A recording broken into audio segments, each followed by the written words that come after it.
Hello YouTube, Blender81 here again.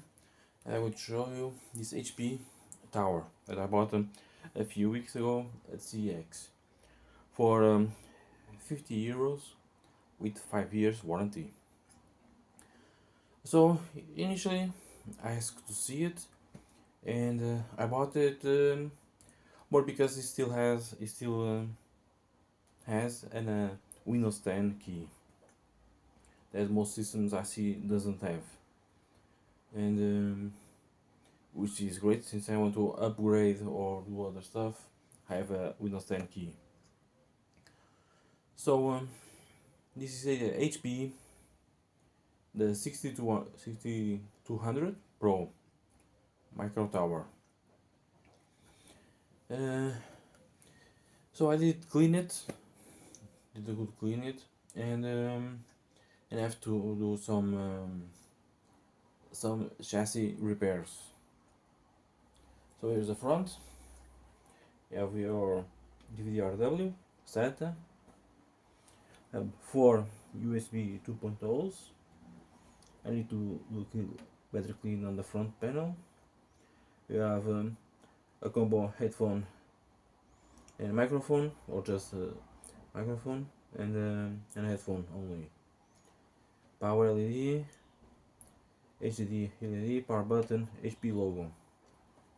On the bottom says HP compaq with these silver trims here. On this side, this is the BTX version model. You have some marks. Had the sticker, I remove it. Didn't need it. Here's some users marks to the side. Some scratches, some dents. Might also try to fix them. So here's the back of it. Here's the power supply. This comes with a 320 watt power supply. Still decent. Here's these foam screws. They are captive. Here's the exhaust fan. Here's the rear I/O, auto in and out. PS2 keyboard and mouse. VGA with a lot of use. Serial port. 1 display port. 4 more USB 2.0s. 2 more USBs and a gigabit Ethernet. Here's the graphics card that I had because I did some upgrades to it.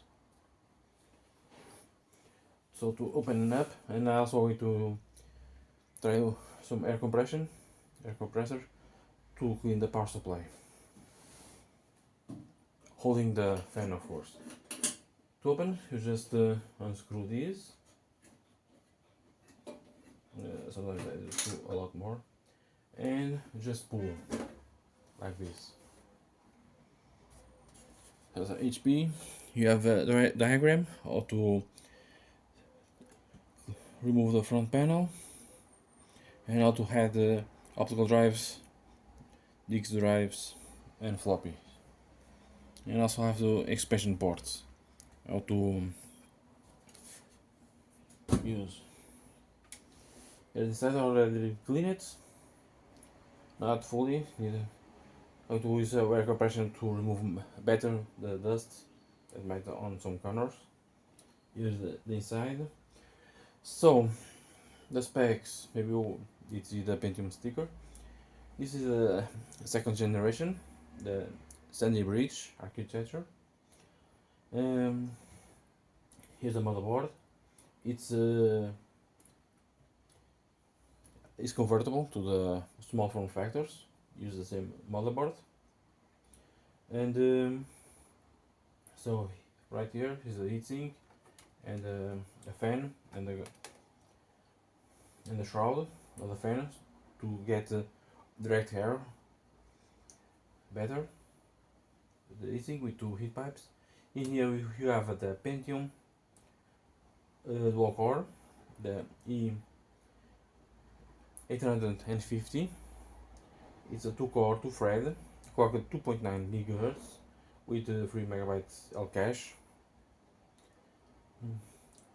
The one of the difference between the 800 series and the 600 series Pentiums is the memory bus frequency. On the 600 you can only run at 1066. On the 800 you can run it at 1333 megahertz. So it keeps up with the i3s, 2000s, i5s, i7s. So you get a better memory bandwidth than the 600 series. The RAM, it comes with a single 4 GB stick. I look around for what I had, and I was able to find 3 more 2 GB DDR3, 1333, with a total of 10 GB. Since this is a 64 bits, sorry, operating system of Windows 10, so 10 GB does help a lot.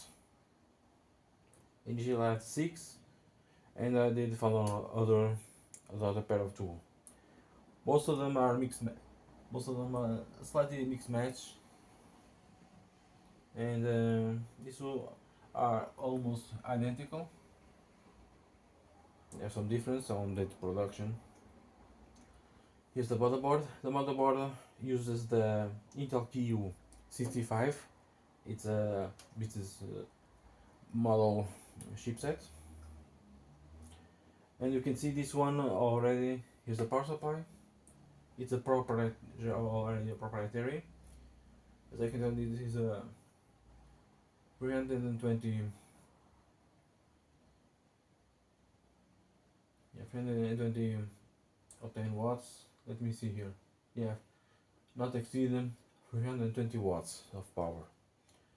So you have the proprietary cables, connections, 6-pin main power. Yes, it's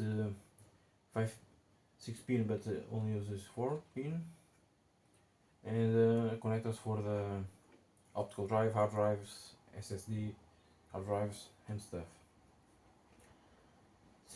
Okay, the CPU has some more graphics, but they are still not that great.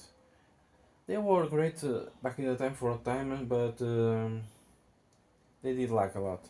Since Microsoft updated the drivers, some say that they are somewhat lacking. Using the last Intel could be a little better, but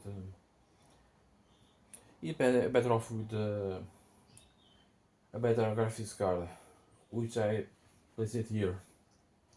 This I bought 2 years ago. I should have bought more. He was selling, the person that I bought this one was selling for €5 back in the day, like a few years ago. It's in a Sapphire brand. It's a Radeon HD 5450 with 1 GB of DDR3, and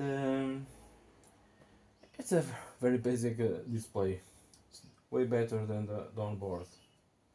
As you can see on the back, this one, I think this come from Fujitsu systems. I see some computers of from Fujitsu, and I think these graphics cards are from there, but they are Sapphire branded. He only has 2 DVI ports, probably for cost savings. Has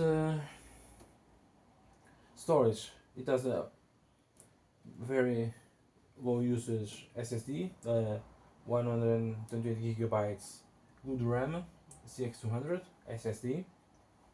Is a part of optical drive, SATA. And what else can I say? It has a built-in speaker.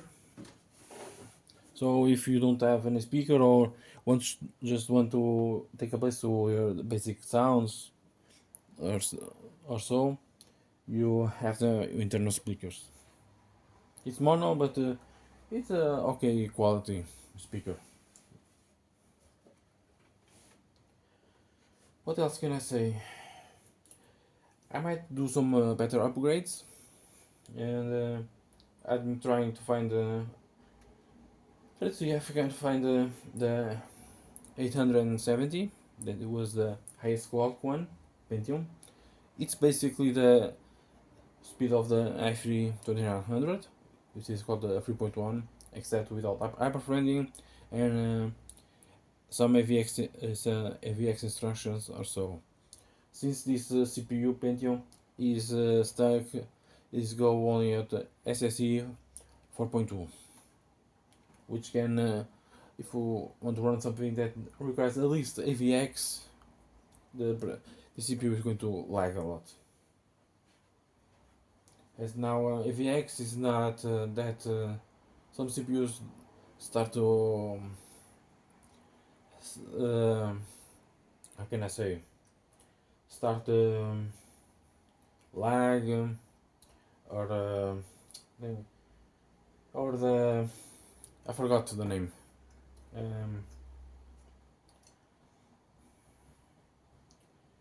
It's a very good, in good condition. The insides.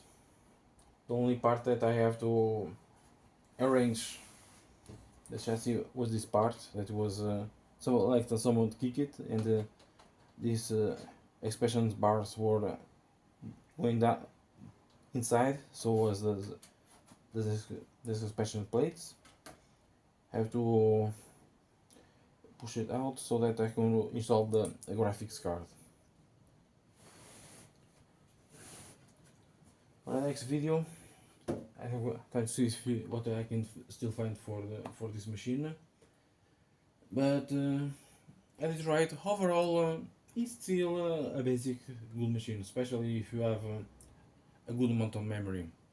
In this case, I think 8 gigabytes. It's not that ideal anymore, even for basics, especially if you use Chrome and have a lot of tabs. So I think 16 gigabytes DDR3 is the best you can have, and I think I recommend it since it's very cheap finding them. With this 16 gigabytes, you can have Chrome and a lot of tabs. Well, except if the CPU might bottleneck. The Google might push the CPU a lot because it lacks some instructions that some browsers like to use. So, thank you for watching, and I see you guys in the next video.